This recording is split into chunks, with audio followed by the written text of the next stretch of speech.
that we are in this pandemic having this session virtually, but hopefully next year we will have our physical regular Med conference in Rome.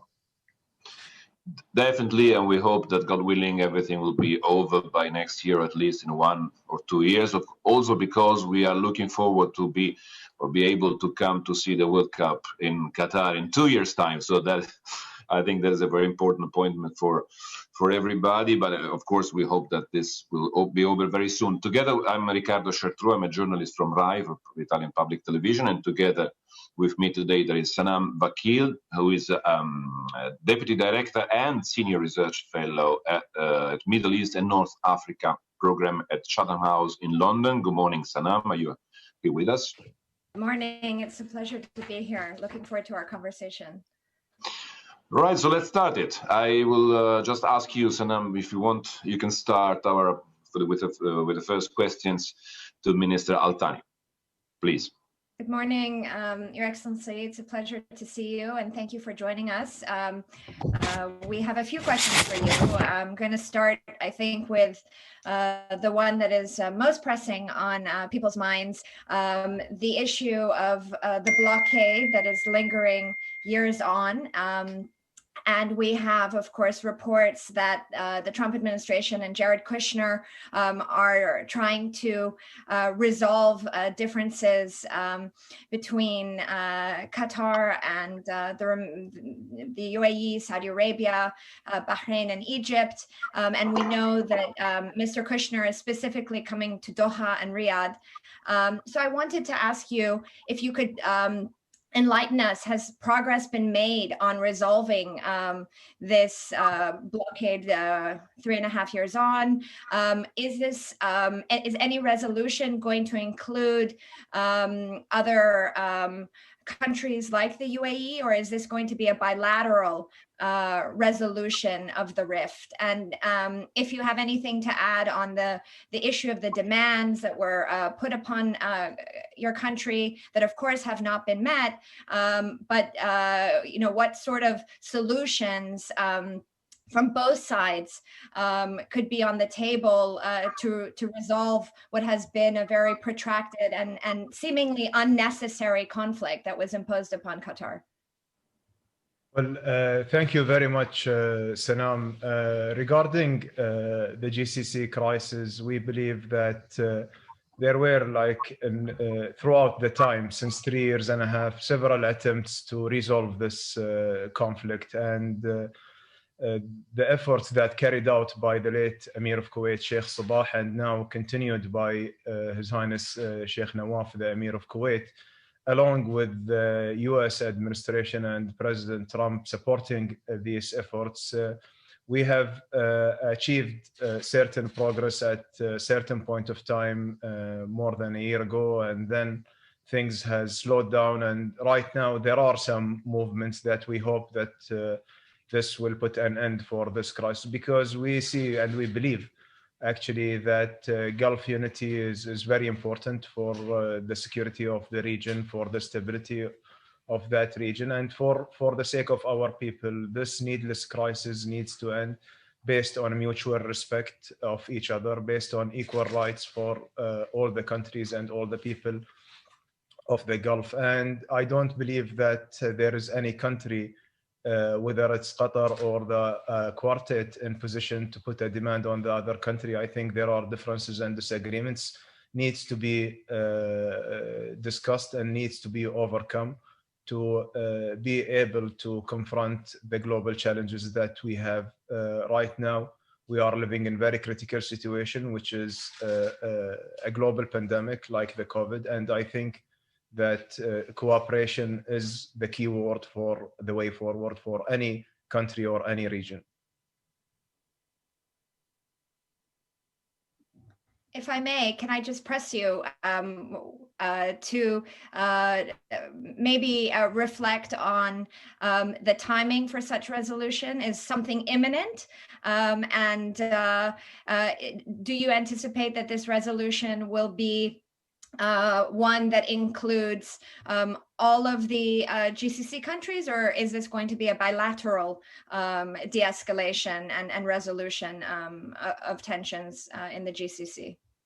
Well, the Kuwait mediation is carried out between Qatar and the four countries, and I think that any kind of resolution, it will have it should be a holistic resolution. Qatar is not distinguishing between any country and the other. We want to see the GCC united, most importantly, and this is something have been from the beginning of the crisis. Qatar have been calling for dialogue, very open for that. We are trying to engage constructively with any efforts to resolve and to de-escalate the tension in the region. And I believe the Gulf unity will be at the interest of everyone, our people, our countries, and also the international community. So we are hopeful that things will move in the right direction. Right now, we cannot predict whether it's going to be imminent and is going to resolve the whole issue in one day. I think that the conflict has took too long. It's more than 3.5 years right now, and I think that it will need also a time that after resolution to heal all what happened in that conflict. But in Qatar, we are very positive. We are always dealing with any initiative that bringing peace to the region positively.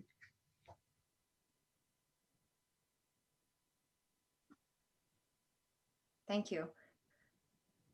Riccardo, you're on mute. You're on mute, Riccardo.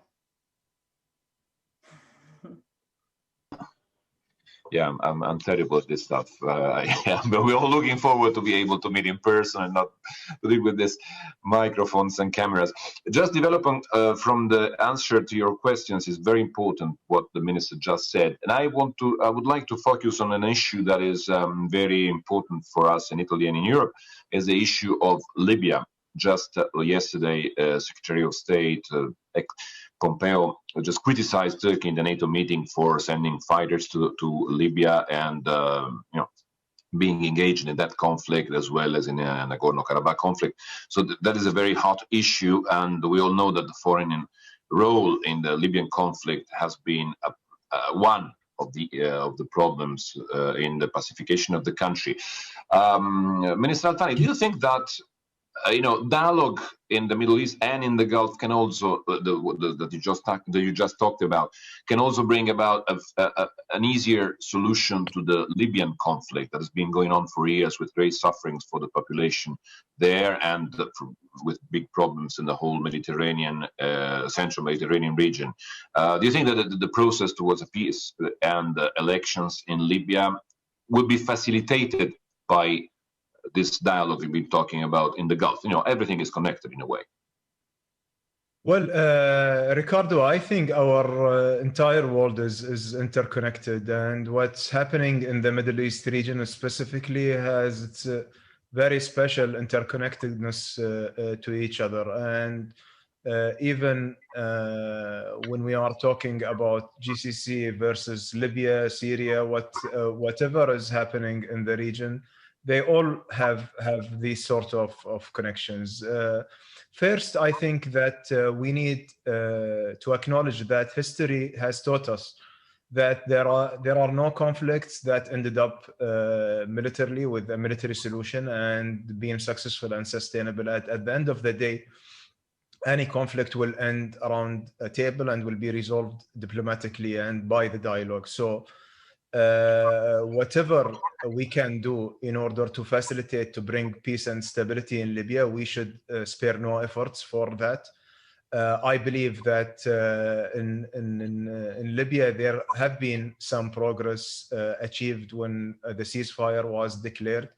You have just commented on Turkey and that they've been criticized for their intervention in Libya. I think this is also, we need to deal with the Libyan matter in the same standard and the same criteria. When we are talking about Turkey supporting the government of national accord, which is the legitimate government recognized by the United Nations and recognized by the international community, is not, we cannot put it in an equal footing with countries that supported a rogue general who had been retired and trying to conquer his country since 2014, and no one have been able to stop him, nor stopping the countries that are supporting him.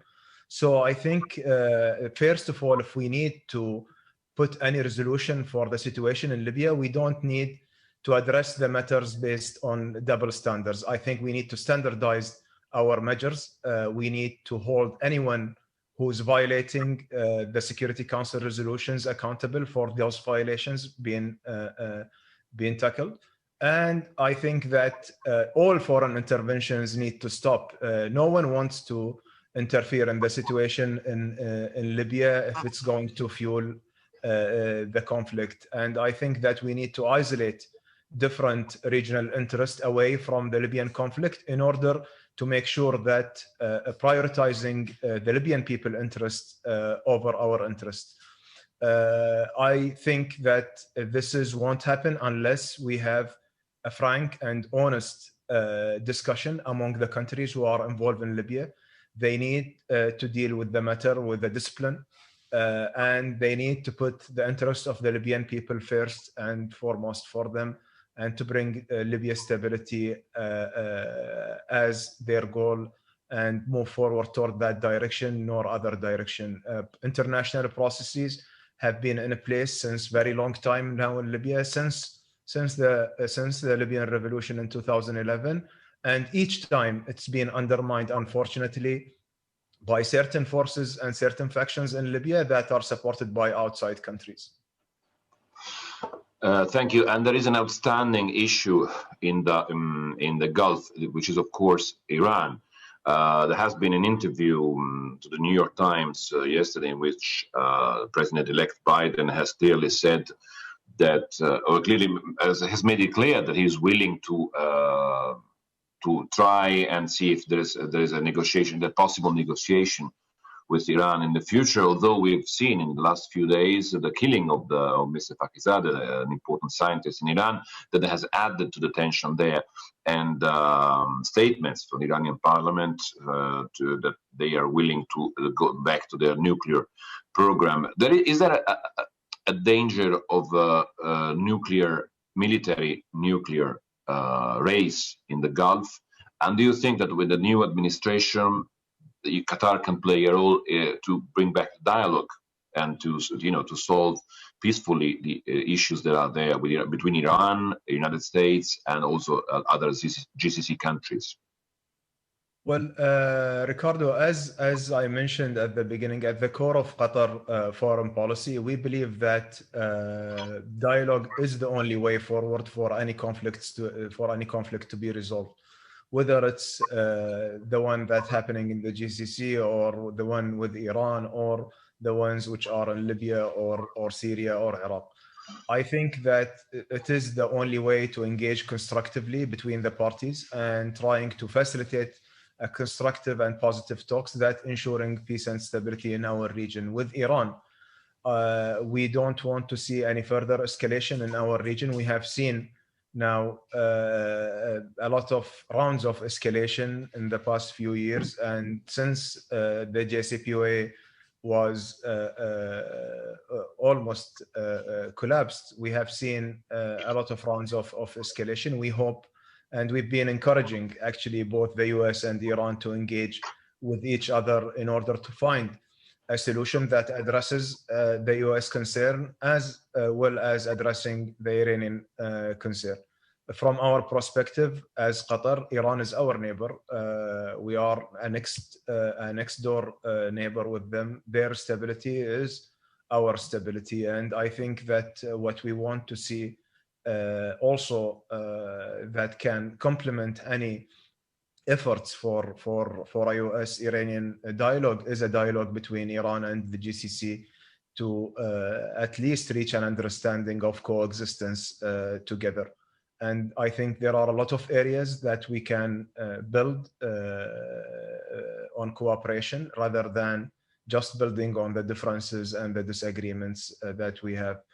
Iran as a nation is a great nation. They have a lot of resources. They have their people are well educated. They have a very rich history. It's a great civilization that we should be proud that it is part of our region. I think that what we are missing right now is a formula of coexistence between the Gulf countries and Iran, and we've been encouraging for that engagement since very long time, even before the JCPOA was in place. His Highness the Emir has called for a dialogue between the GCC and Iran back in 2015, and unfortunately these talks didn't take place.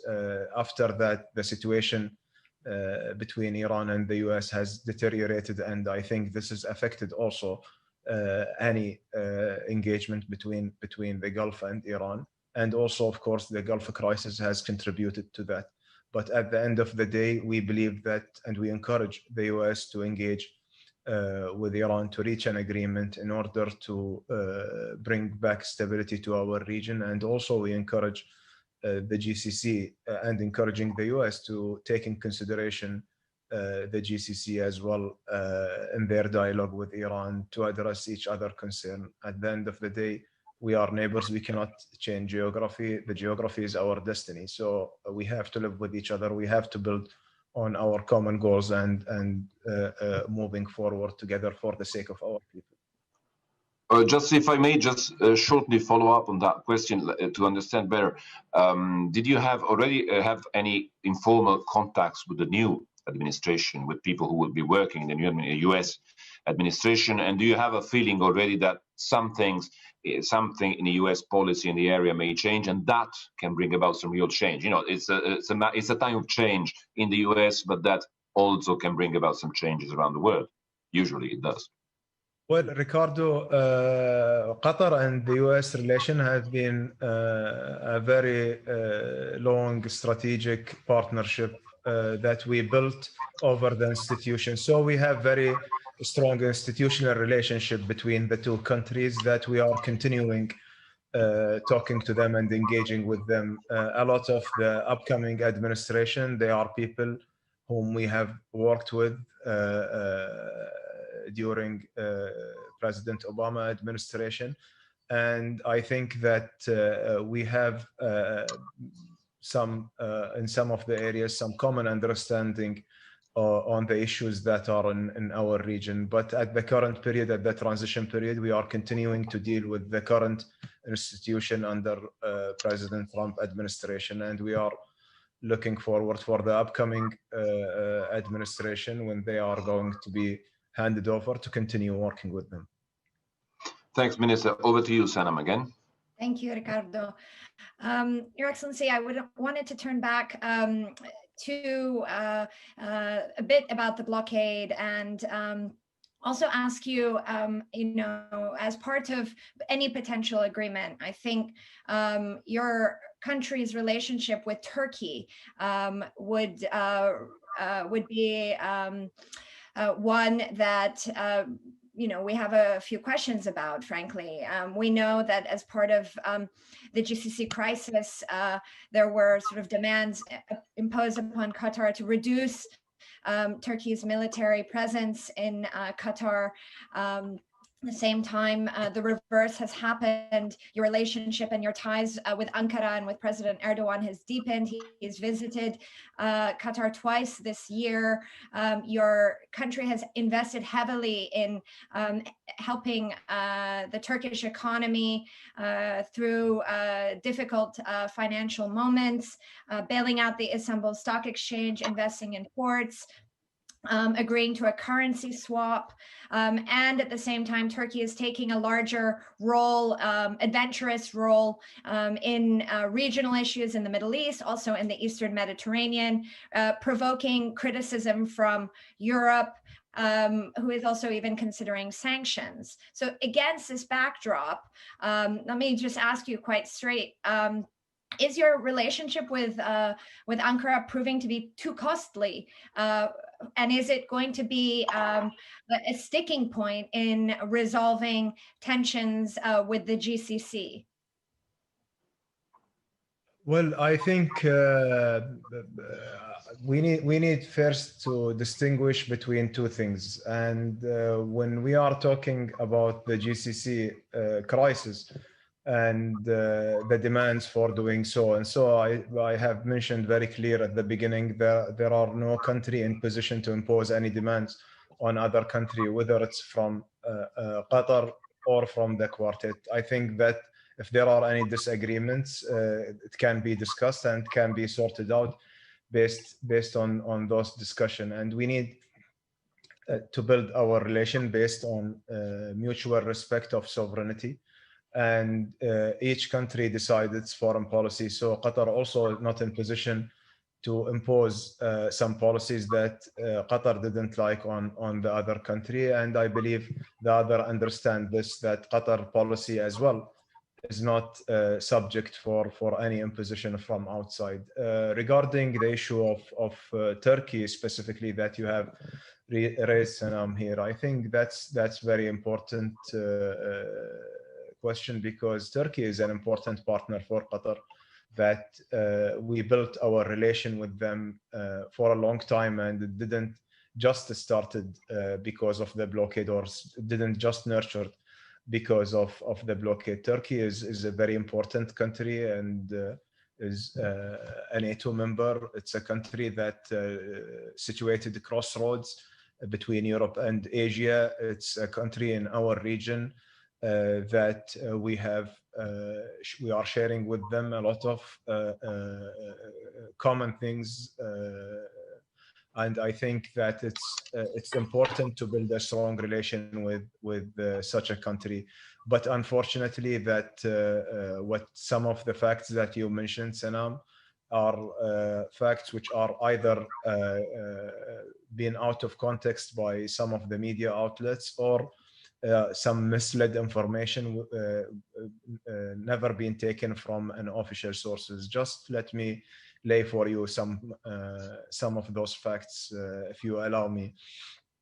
For example, when you were talking about the strong Qatar heavily investing in the Turkish economy, actually, if you will compare our investment in Turkey to our investment, for example, in London or in the United States or in France, Turkey is not even coming close to 50% of what we have done over all those countries. If you will compare to the level of trade that we have between Qatar and Turkey, and the level of the Turkish companies who have an investment in Qatar compared to countries like across the board from Japan until up to United States, it's much less. And Turkey actually ranked as trade partner number 18 or 19. It's just on the top 20, but it's at the lower part of the top 20, which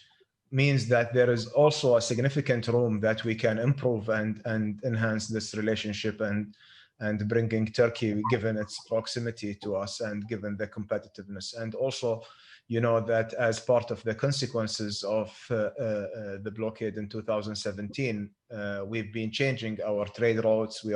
We've been changing our source of supplies for a lot of other goods, and Turkey has played a vital role in that. Iran has played a vital role in that. Azerbaijan has played a vital role in that. And those also our region, those are our neighborhood. I believe that Qatar and Turkey relationship have been built on a strong foundation of mutual respect of each other. Turkey has stood with Qatar very clearly and firmly, and this is something that's highly appreciated by the Qatari leadership and by the Qatari people. And I think that also as duty of a country like Qatar to stand with Turkey in any time that they are facing any difficulties. Sometimes maybe there are disagreements in some policy that you see it differently from Europe by Turkey, and Qatar having a good relation with both Turkey and Europe. And if there are anything that we see that it's widen a disagreement between Turkey and Europe, it's in our interest to see our friends together, to bring them closer to each other. I think Turkey is an important partner for Europe. and important partner for the NATO and for our region. And we hope also to see a better relation between Turkey and the rest of the GCC countries, as it is strong with Qatar. Thank you. Riccardo, do we have a minute? Well, thanks, Sanam. If we have time, there's just another question I would like to ask, because, well, actually, we started this conversation with your statements with your words about the GCC dialogue, and already I see the Reuters news agency has written that the Qatar foreign minister says there has been movement on resolving the GCC dispute, so we already have news from this debate. I would like to just ask you one more thing. It won't be tomorrow, and it won't be the day after tomorrow, but do you, Minister, envisage a time when Qatar will be able, maybe through this GCC dialogue, to join the Abraham Accords with Israel? You know, it's a big thing that has happened this year. 2020 has not been a great year on any level, but this has been a major breakthrough. Do you think that someday, at some conditions, Qatar might be one of those countries normalizing its relationship with Israel? Well, Riccardo, I think that the GCC crisis, it's something that it's not related to the Abraham Accord or to any normalization with Israel. The core of the conflict between Israel and the region is the Palestinian issue. And in Qatar, we believe that if there are chances for peace based on a just resolution for the Palestinian people, establishing their own sovereign independent state with Eastern Jerusalem as its capital, as the Arab Peace Initiative mentioned, Qatar will go along with the other countries in the region.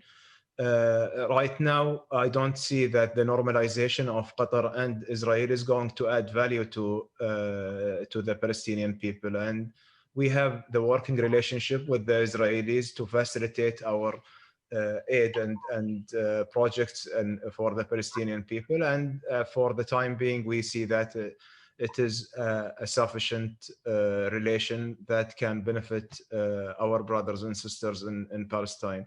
But for the full normalization, and I believe that the issue of the Palestinian needs to be at the core of any agreement of normalization between Qatar and Israel. Of course, thanks very much. And if I may ask, just really in a very short answer, if you may try to do so. Today, we just knew that the State Department is announcing Mr. Khalizad, special representative for Afghanistan with the United States, is traveling to Turkey and Qatar. And of course, there's the issue of the dialogue with the Taliban. And do you think that next year maybe will bring about peace in Afghanistan? Well, we are hopeful. Actually, there have been some advancement in the last couple of days between the two negotiating delegations. And we hope that we will see some progress toward the end of this year.